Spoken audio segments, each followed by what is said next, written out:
সূরা যারিয়াতের মধ্যে আছে আল্লাহ রাব্বুল আলামিন বলেন ওয়া খালাকাতুল জিন্না ওয়াল ইনসা ইল্লা লিয়াবুদুন, আমি মানুষ এবং জিন জাতিকে বানাইছি একমাত্র আমার ইবাদতের জন্য, আমার ইবাদতের জন্য বানাইছি। এদের কাল কিয়ামতের ময়দানে বিচারাচার হবে, জান্নাত জাহান্নামের ফয়সালা হবে, নেক আমল মাপা হবে, হাসরের ময়দানে আল্লাহ পাকের সামনে দাঁড়াইতে হবে। কার? মানুষ এবং জিন জাতি। অন্যান্য মাখলুকাতের বিচার কেমন হবে? একটা কুকুর আর একটা কুকুরের উপরে জুলুম করছে, কাল কিয়ামতের ময়দানে আল্লাহ রাব্বুল আলামিন দুর্বলটাকে বলবেন, কিয়ামতের ময়দানে দুর্বল প্রাণীকে শক্তিশালী করবেন, আর যারা দুনিয়াতে শক্তিশালী ছিল এদেরকে দুর্বল করবেন। আল্লাহ রাব্বুল আলামিন প্রতিশোধ নেবেন। প্রতিশোধ নেওয়া যখন শেষ, আল্লাহ পাক এই মাখলুকাতকে বলবেন কুনু তুরাবা, তোমরা মাটি হয়ে যাও। সমস্ত মাখলুকাত মাটি হয়ে যায়। মানুষ এবং জিন জাতি তাকায় তাকায় দেখতে থাকবে, আর তখন ভাবতে থাকবে, আহা, যদি আমি মানুষ না হইয়া, যদি আমি কুকুর হইতাম, যদি আমি শুকর হইতাম, যদি আমি শিয়াল হইতাম, তবু তো ভালো ছিল। আজকে এই আল্লাহ পাকের সামনে দায়িত্ব হইতো না, আজকে জাহান্নামের ফয়সালা হইতো না, আযাবের শাস্তি হতো না, কুকুরের মতো মাটি হয়ে যায়। মানুষ এবং জিন জাতি তখন কি করবে? আফসোস করতে থাকবে, ইয়া লাইতানি কুনতু তুরাবা। আহা, এই সমস্ত মাখলুকাত কার গোলাম? কার গোলাম ভাই? আল্লাহ পাকের গোলাম।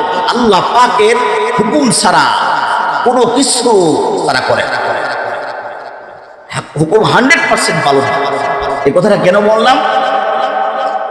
সূর্য যখন ডুবার সময় হয়ে গেছে, আল্লাহ রাব্বুল আলামিন অর্ডার করলেন, সূর্য খবরদার খবরদার, তুমি ডুববা না। আমার হাবিব যে দুইটা কাফেলার কথা বলছেন, ওই দুইটা কাফেলা যখন মক্কা নগরীতে প্রবেশ করবে, এরপরে তুমি ডুইবা যাইবা।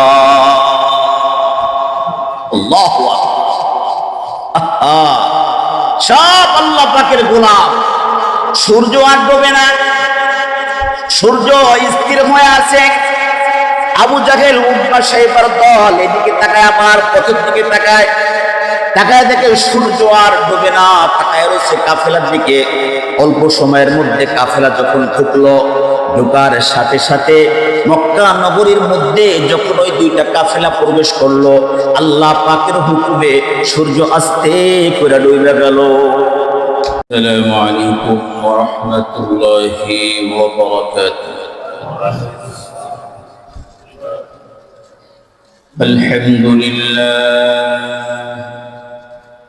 الحمد لله نحمده ونستعينه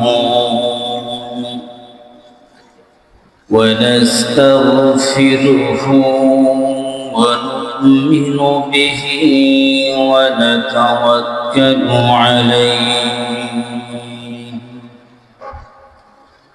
ونعوذ بالله من شرور أنفسنا ومن سيئات أعمالنا، من يهده الله فلا مضل له ومن يضلله فلا هادي له، ونشهد أن لا إله إلا الله وحده لا شريك له، ونشهد أن سيدنا وحبيبنا ومولانا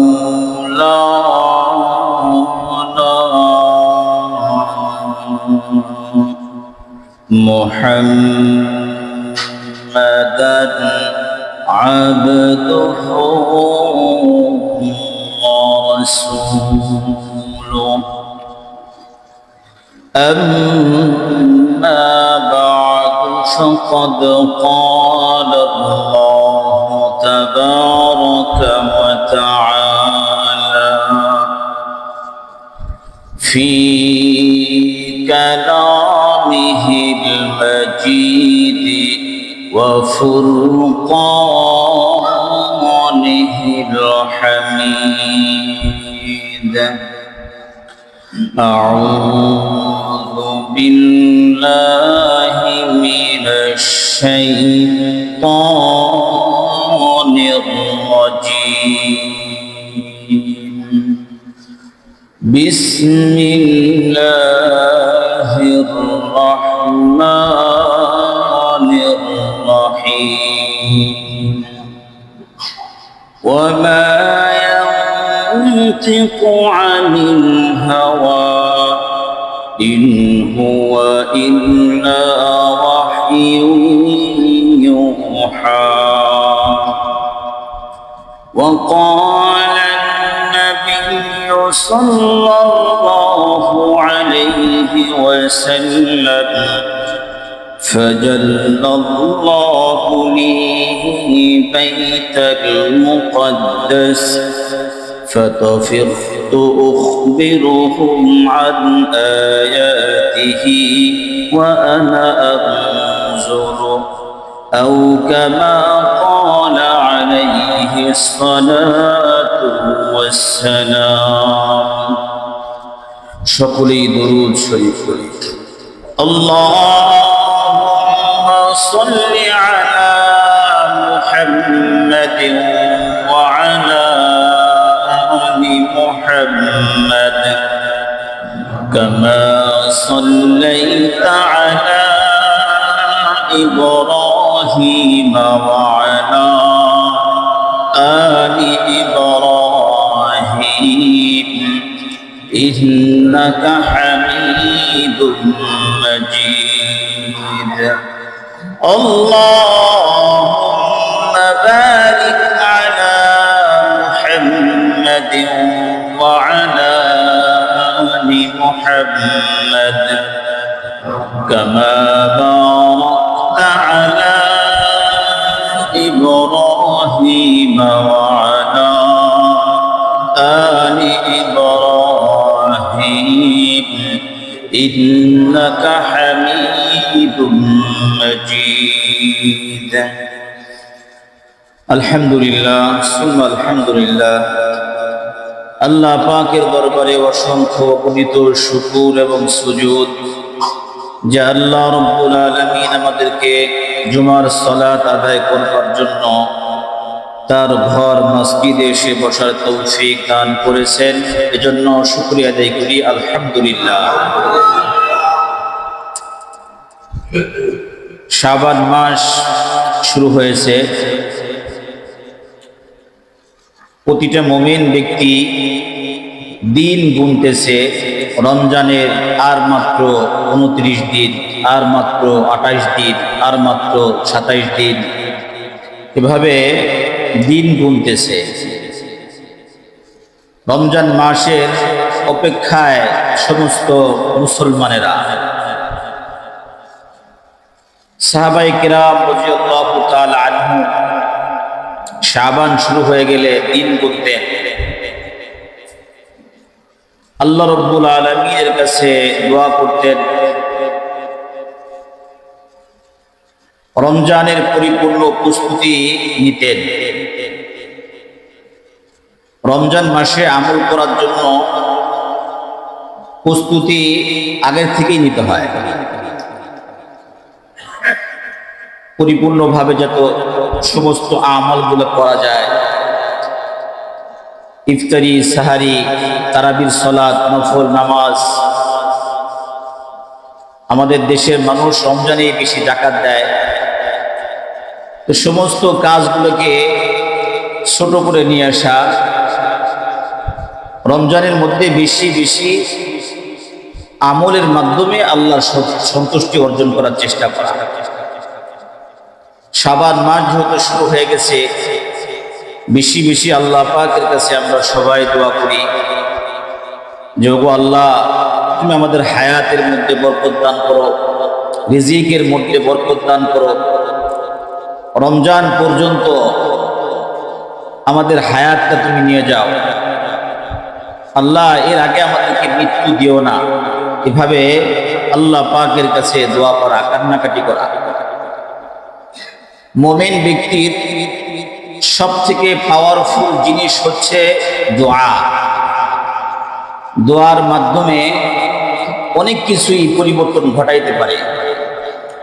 আল্লাহ রাব্বুল আলামিন বান্দার দোয়ার কারণে তার গুনাহগুলো মাফ করে দেন। আল্লাহ পাক তার বান্দাদের কান্নাকাটি রোনাজারির কারণে জিন্দেগির অনেক কিছু আসান করে দেন, অনেক কিছু পরিবর্তন করে দেন। তো মুসলমানদের সব থেকে বড় হাতিয়ার হচ্ছে দোয়া। আল্লাহর কাছে গোপনে গোপনে বিনয় বিনয় কান্নাকাটি করা, সেজদায় পড়ে থাকা, আল্লাহ পাকের কাছেই সাহায্য প্রার্থনা করা। শাবান মাস শুরু হয়েছে, সামনে রমজান মাস আসতেছে। রমজানের যে ইবাদতের যে দাম আল্লাহ পাকের কাছে, ওটাকে যদি আমরা পেতে চাই আল্লাহর কাছে কাঁদতে হবে, আল্লাহর কাছে চাইতে হবে যে আল্লাহ রমজান পর্যন্ত আমাদেরকে তুমি হায়াত দান করো। আল্লাহ পাক আমাদের সকলের হায়াতের মধ্যে বরকত দান করেন, রমজান পর্যন্ত আমাদেরকে পৌঁছাবার তৌফিক দান করেন। সকলে বলি আমিন। নবী করিম সাল্লাল্লাহু আলাইহি ওয়াসাল্লাম মেরাজে গেছিলেন, আল্লাহ পাকের কাছে গেছিলেন। আল্লাহ রাব্বুল আলামিন নবী আলাইহিস সালামকে তার নিকটে নিয়ে গেছিলেন। নবী আলাইহিস সালাম গেছেন, আল্লাহ পাকের কাছে কিছু হাদিয়া তোহফা পেশ করছেন। আল্লাহ রাব্বুল আলামিন তার বান্দাদের জন্য আখির নবী মুহাম্মদ রাসূলুল্লাহ সাল্লাল্লাহু আলাইহি ওয়াসাল্লামের উম্মতদের জন্য কিছু হাদিয়া দিয়ে দিয়েছেন।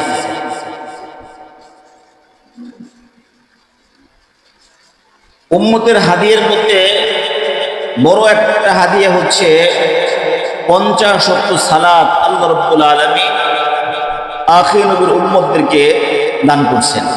50 ওয়াক্ত।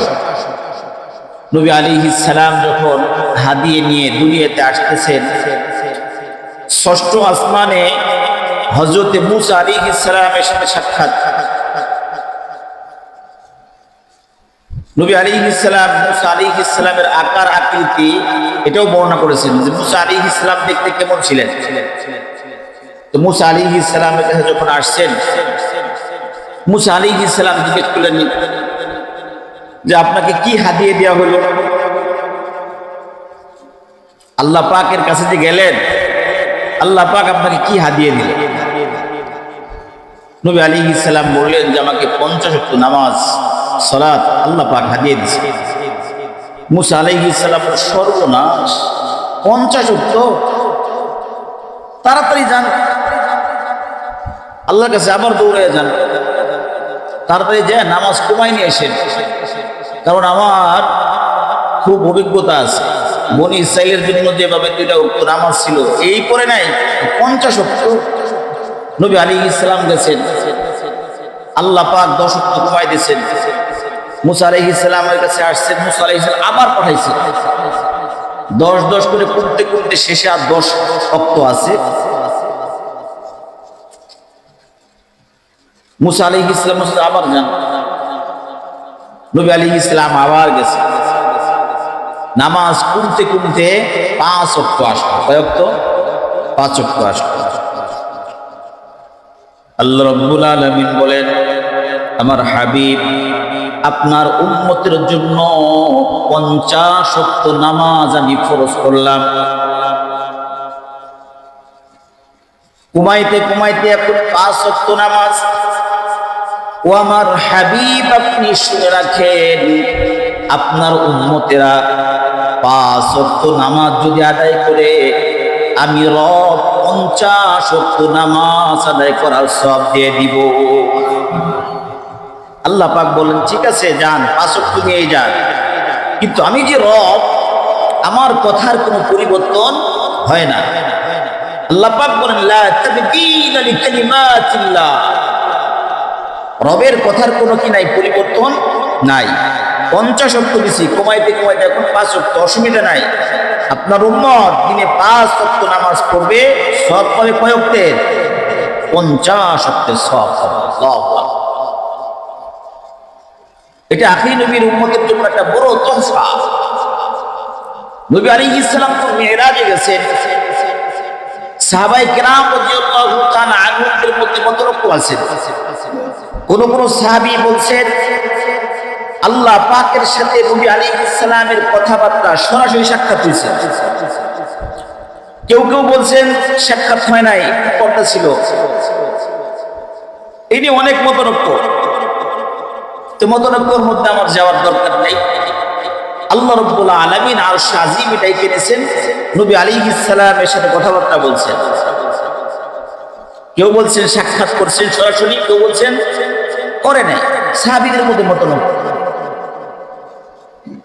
নবী আলাইহিস সালাম যে আল্লাহ পাকের সামনে গেলেন, আল্লাহ পাকের কাছ থেকে হাদিয়া নিয়ে আসলেন নামাজ। এই নামাজটা হলো এমন একটা ইবাদত, এমন একটা ইবাদত যে নামাজে যখন কোনো ব্যক্তি নামাজে তাকবীরে তাহরিমা দিয়ে যখন দাঁড়ায়, আল্লাহু আকবার বলে যখন দাঁড়ায়, এই ব্যক্তি আল্লাহ পাকের কুদরতি কদমের সামনে দাঁড়ায়। যখন নাকি সিজদায় লুটিয়ে পড়ে, আল্লাহ পাকের কুদরতি পায়ের সামনে সে লুটিয়ে পড়ে। নামাজ আল্লাহ রাব্বুল আলামিন নামাজকে ফরজ করেছেন। প্রত্যেক বালেগা জন্য নামাজ ফরজ। কোন পর্যন্ত ফরজ? মৃত্যুর আগ পর্যন্ত ফরজ। মৃত্যুর আগ পর্যন্ত আল্লাহ পাক ফরজ করেছেন। এজন্য নামাজ না পড়লে ইচ্ছাকৃত ভাবে কেউ নামাজ কাজা করলে, নামাজ যদি কেউ না পড়ে, আরে মুসলমান আর কাফেরদের মধ্যে তফাৎ নামাজ।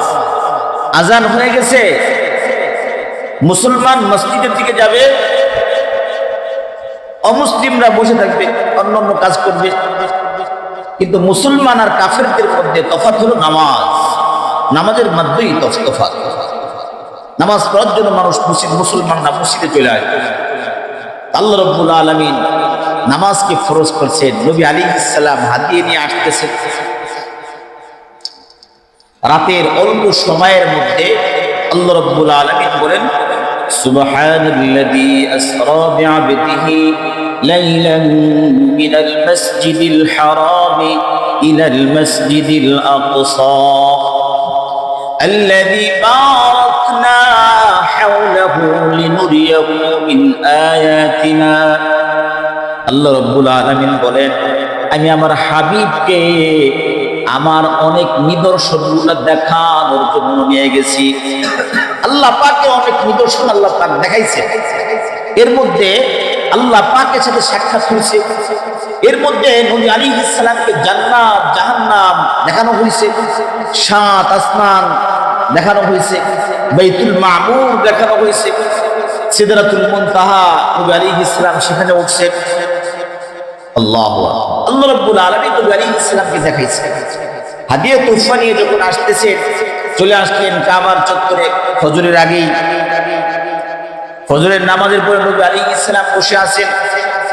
আবু জাহেল আসছে, কি ব্যাপার মুহাম্মদ, কোনো কিছু বলবা নাকি?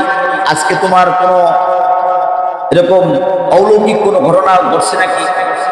কারণ মক্কার কাফের মুশরিকরা নবী আলাইহিস সালামকে কেউ বলছে মাজনুন, কেউ পাগল বলছে, কেউ বলছে কাহিন, গণক বলছে। আবার কেউ কেউ বলছে যে মুহাম্মাদের কাছে একটা জিন আসতো, জিন আইসা কথা বলে যায়। মক্কার কাফের মুশরিকরা বিভিন্ন ভাবে নবী আলাইহিস সালামকে বিভিন্ন কিছু মনে করত। আবু জাহেল মনে করছে যে আজকেও কিছু জিজ্ঞাসা করি। নবী আলাইহিস সালামের কাছে জিজ্ঞাসা করা হলো। নবী আলাইহিস সালাম বলেন, হ্যাঁ আজকে একটা ঘটনা আছে। কি ঘটনা বলো? নবী আলাইহিস সালাম বললেন, আজকে রাতে অল্প সময়ের মধ্যে আমি আল্লাহ রাব্বুল আলামিন আমাকে মসজিদে হারাম থেকে বাইতুল মুকাদ্দাস, এরপরে প্রথম আসমান থেকে সাত আসমান, আরশে আজিম পর্যন্ত, জান্নাত জাহান্নাম, আল্লাহ পাক সব কিছু দেখায়া ভ্রমণ করায়া আমাকে এই রাতের মধ্যে এখানে দিয়ে গেছে। আবু জাহেল কয় কাম সারছে, হায় হায়, কয় কি এতদিন যা কিছু বলতো তো মানা যাইতো, এখন তো সীমা ছেড়ে গেছে। আবু জাহেল বলল ঠিক আছে, এই খবর কি আমি লোকদের কাছে বলবো নাকি? হ্যাঁ হ্যাঁ বলেন। আবু জাহেল তার সাঙ্গ বান্ধবদেরকে ডাকলো, ডেকে বলল তাড়াতাড়ি আবু বকরের কাছে যাও। নবীর মুহাব্বতের সবথেকে কাছের মানুষ হলো আবু বকর সিদ্দিক রাদিয়াল্লাহু তাআলা আনহু। সিদ্দিক কেন হলো সিদ্দিক? আবু জাহেল বলল তাড়াতাড়ি আবু বকরের কাছে যাও, আবু বকরকে এই সংবাদটা দাও, দেখো সে কি বলে। আবু জাহেলের চিন্তা ভাবনা হলো, নবীকে যখন নবীর এই কথা যখন মানুষের সামনে বলা হবে, মানুষ এমনি তো আমরা পাগল পাগল বলি, জাদুকর জাদুকর মনে করি, গণক গণক বলি, তো এই কথা যখন সবাই সামনে যাবে, সবাই যখন শুনবে, তখন এই মুহাম্মদকে পাগল ছাড়ার কিছু বলবে না। নাউজুবিল্লাহ। আবু জাহেলের এই ধারণার সবার কাছে জানাজানি করার জন্য ব্যস্ত হয়ে গেল, এবং আবু বকর সিদ্দিক রাদিয়াল্লাহু তাআলা আনহুর কাছে পাঠানো হয়ে গেছে। আবু বকর সিদ্দিক রাদিয়াল্লাহু তাআলা আনহুর সাথে সাক্ষাৎ, বলতেছি আবু বকর তুমি শুনছো নাকি? কয় কি হয়েছে? কয় মুহাম্মদ তো একটা সংবাদ দিছে। কয় কি সংবাদ? কয় সে নাকি এক রাতের মধ্যে বাইতুল মুকাদ্দাস, যেখানে যেতে 1 মাস পর্যন্ত সময় লাগে, এরপরে 7 আসমান জমিন, জান্নাত জাহান্নাম, আরশ কুরসি সব নাকি ভ্রমণ করায়া 1 রাতের মধ্যে সে চলে আসছে। শুনছো? আবু বকর সিদ্দিক রাদিয়াল্লাহু তাআলা আনহু বলেন, এই কথাটা কে বলছে? আমার নবী বলছে নাকি? কাহা তোমার নবী বলছে। আবু বকর সিদ্দিক রাদিয়াল্লাহু তাআলা আনহু বলেন, আমার হাবিব যদি এই কথাটা বলে থাকেন, তাহলে তিনি 100% সত্য বলেছে। আমি বিশ্বাস করলাম, আমি আবু বকর বিশ্বাস করলাম এটা 100% সত্য। যদি নবী মুহাম্মদ বইলা থাকে, যদি বইলা থাকে সত্য, মেনে নিলাম। এরা তো ব্যর্থ, হায় হায়। আবু বকর মাইনে নিছে। সবার মধ্যে একটা প্যাঁচ লেগে গেল, কাফের মুশরিকদের মধ্যে কানাঘুষা শুরু হয়ে গেল। নবী আলাইহিস সালাম আরো বললেন, দেখো তোমাদের 2টা কাফেলা আছে, 2টা কাফেলা আগামী বুধবার সন্ধ্যার আগেই, সূর্য ডোবার আগেই মক্কায় চলে আসবে। তোমাদের 2টা কাফেলা ব্যবসার উদ্দেশ্যে গেছিল, তারা আসতেছে, মক্কায় আসতেছে। তারা আগামী বুধবার সন্ধ্যা মাগরিবে সূর্য ডোবার আগেই মক্কা নগরীতে চলে আসবে। আমি তাদেরকে ওখানে দেখে আসছি। শুধু তাই না, 2টা কাফেলা ছিল, একটা কাফেলার উট হারায় গেছিল। তারা উটের সন্ধানে বের হয়ে গেছে, তাদের সামানা পত্রের মধ্যে একটা পেয়ালার মধ্যে পানি ছিল, সেখান থেকে আমি কিছু পানি পান করছি। আর একটা কাফেলার আমার বুরাকের আওয়াজে, বুরাকের যে আওয়াজ, এই আওয়াজের চোটে আর একটা কাফেলার একটা উট মারা গেছে। এই সংবাদ যখন দিছে যে আগামী বুধবার সূর্য ডুবার আগেই ওই 2টা কাফেলা চলে আসবে, কাফের মুশরিকরা সময় গুনতেছে, আজকে কিবার, আর কতক্ষণ বাকি আছে বুধবার হওয়ার জন্য। বুধবার শুরু হয়ে গেল, সকাল থেকে অপেক্ষায় আছে, সন্ধ্যা কখন হবে, বিকাল কখন হবে। বিকালে সবাই অপেক্ষায় আছে, 2টা কাফেলা মক্কা নগরীতে প্রবেশ করবে। সবাই তাকায় আছে, এদিকে সূর্যের গতিতে চলতেছে, সূর্য ডুবার উপক্রম হয়ে গেছে, এখনো কাফেলা 2টাকে দেখা যায় না।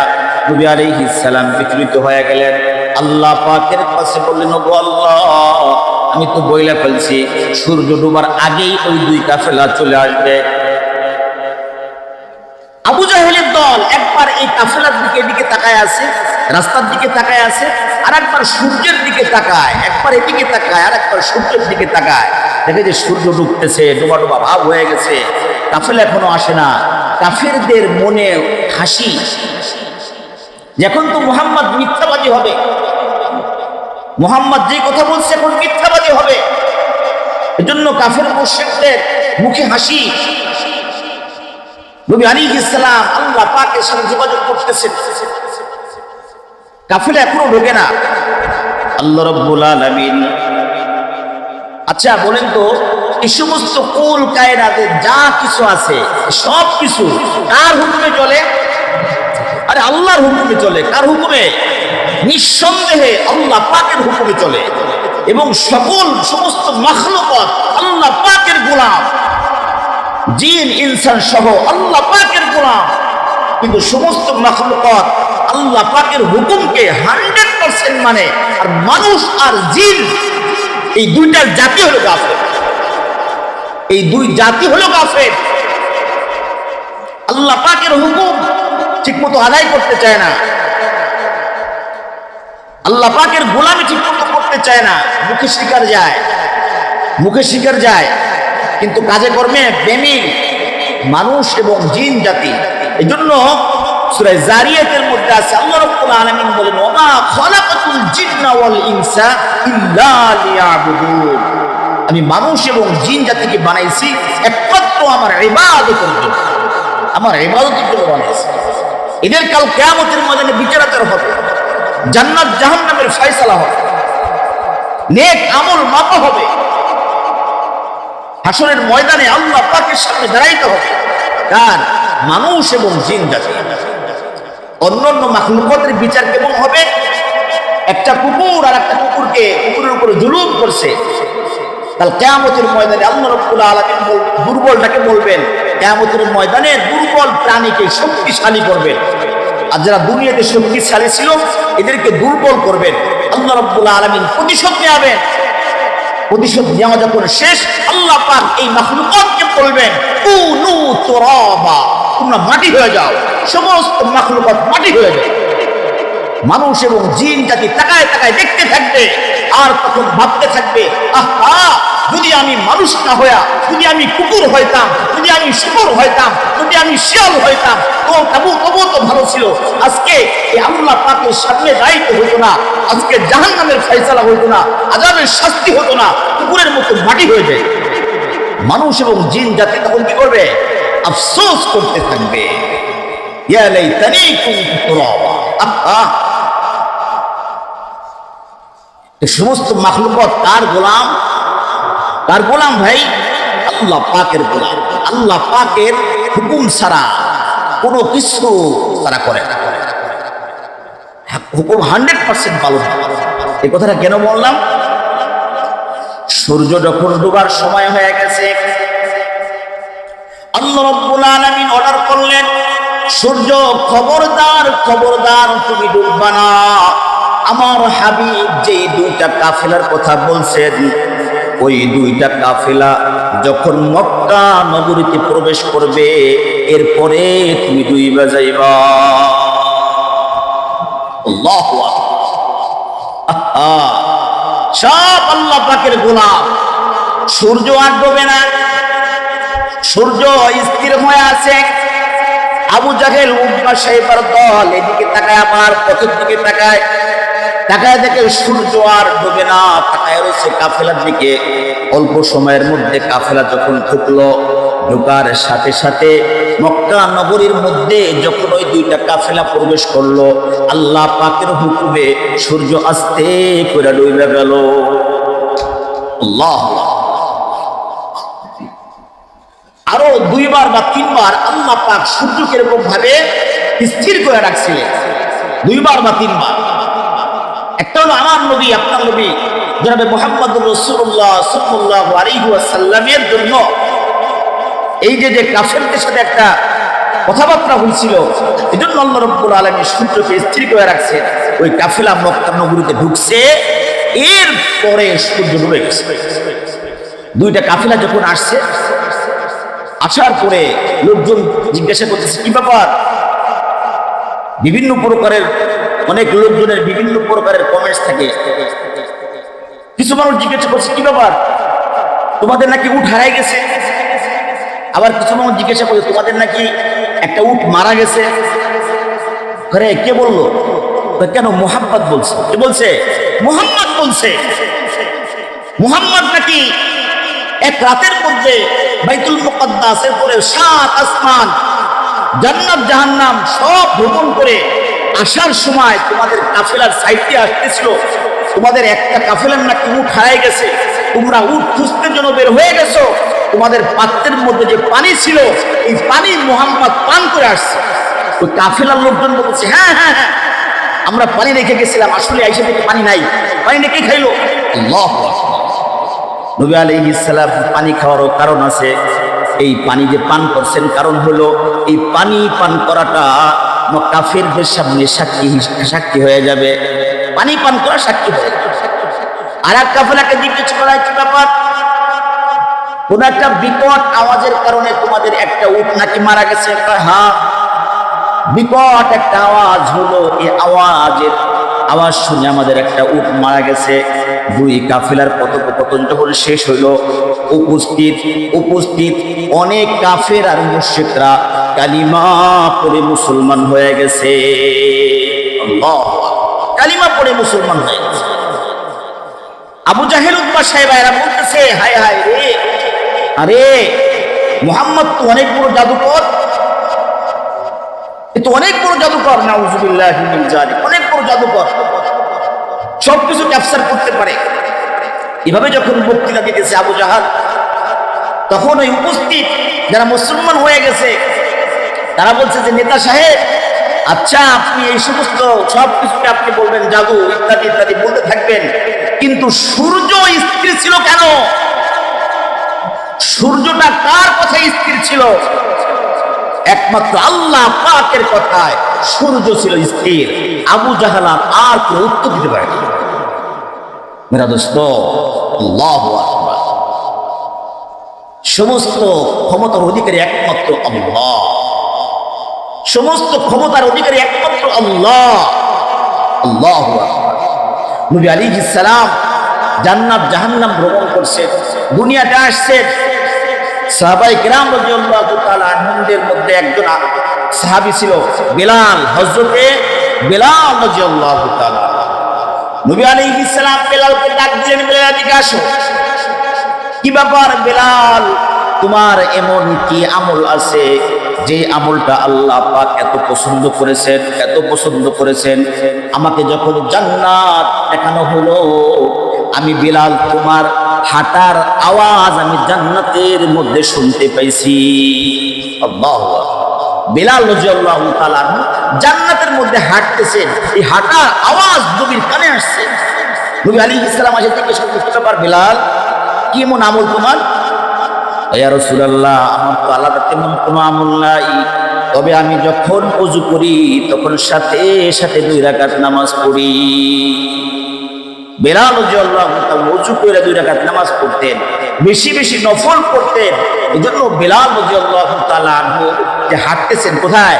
জান্নাতে। নবী আলাইহিস সালামকে এটা কানে শোনানো হয়েছে। নবী আলাইহিস সালাম দুনিয়াতে আসার পরে হাদিসের মধ্যে আসছে, ঈদগাহে যাওয়ার সময় নবী আলাইহিস সালাম বলছেন, মেয়েদেরকে, মা বোনদেরকে বলছেন, এই তোমরা বেশি বেশি দান সদকা করবা, কারণ জাহান্নামের মধ্যে আমি দেখলাম অধিকাংশ নারী, অধিকাংশ কি নারী, অধিকাংশ নারীদেরকে দেখলাম জাহান্নামী, তারা জাহান্নামী। এজন্য তোমরা বেশি বেশি কি করবা? দান সদকা করবা। কারণ কি? বেশি বেশি নারী হওয়ার কারণ কি? নাম্বার 1 হচ্ছে এরা হলো অকৃতজ্ঞ। এটা আমার আপনার কথা না, নবী আলাইহিস সালাম বলছেন। কে বলছেন? আপনার আবার নবী মুহাম্মদ রাসূলুল্লাহ সাল্লাল্লাহু আলাইহি ওয়াসাল্লাম বলছেন, তোমরা হলো কি নারীরা কি অকৃতজ্ঞ। কেমন অকৃতজ্ঞ?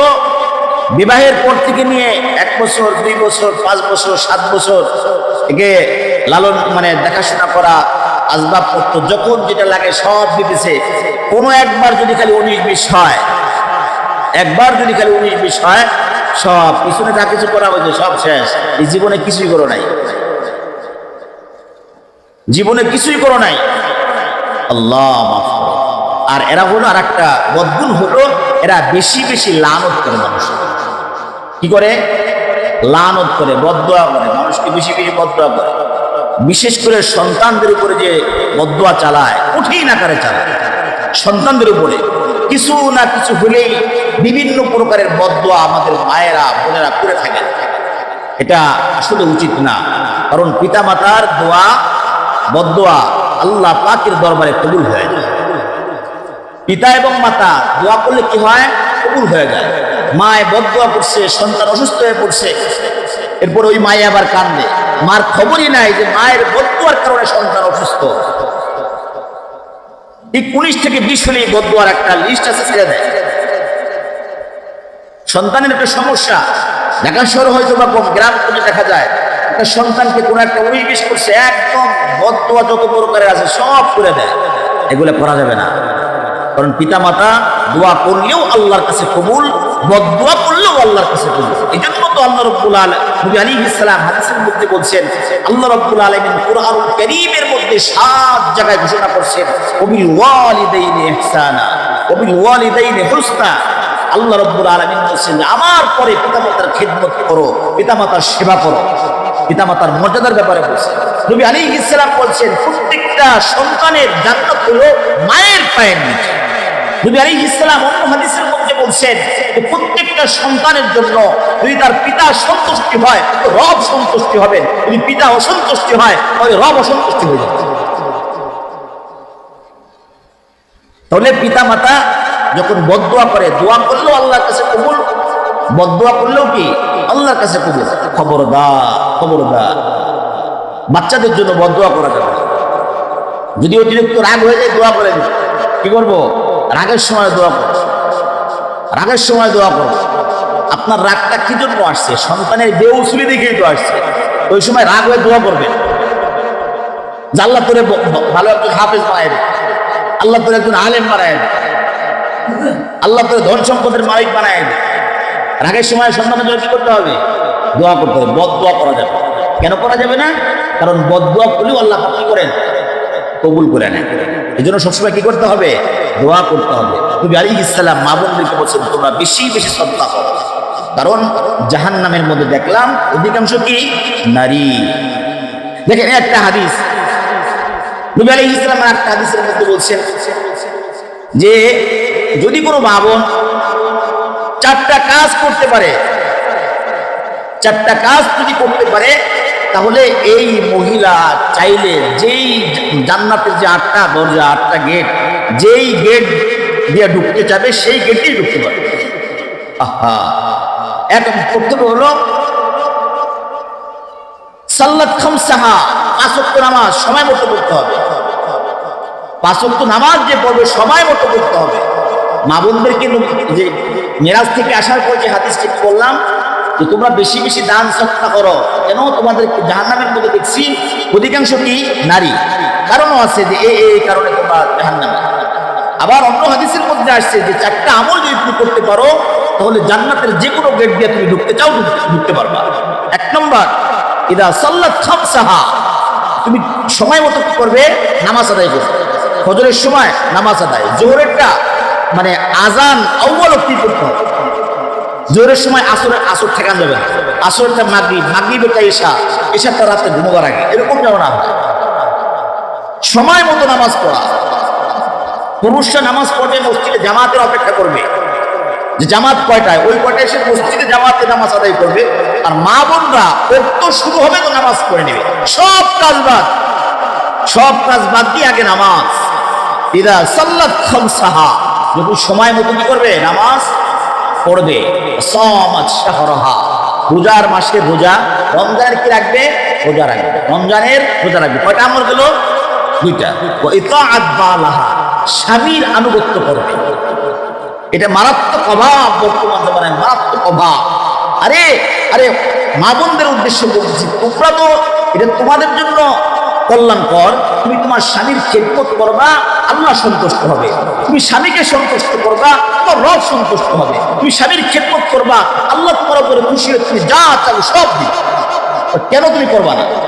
3 নম্বর হচ্ছে ইতাআত বালাহা, স্বামীর কি করা? খেদমত করা, স্বামীকে সন্তুষ্ট রাখা।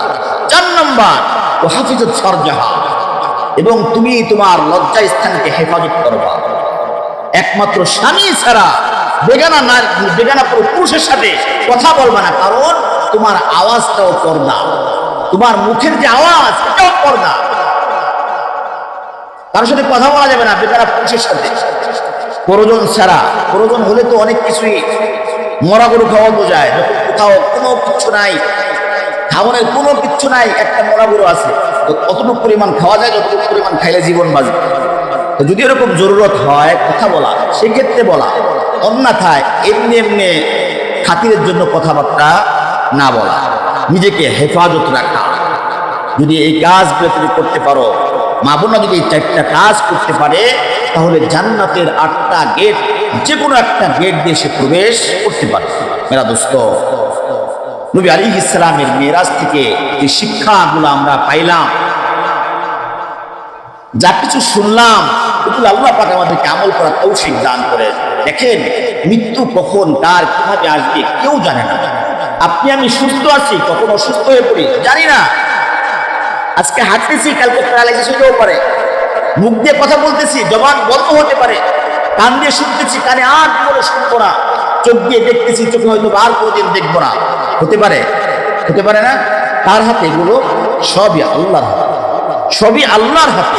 এই জন্য গোলাম, আল্লাহ পাকের গোলামি করতে হবে, আল্লাহ পাকের গোলাম হতে হবে, আল্লাহ পাকের হুকুম মতো চলতে হবে, নবী আলাইহিস সালামের সুন্নাহকে আঁকড়ে ধরতে হবে।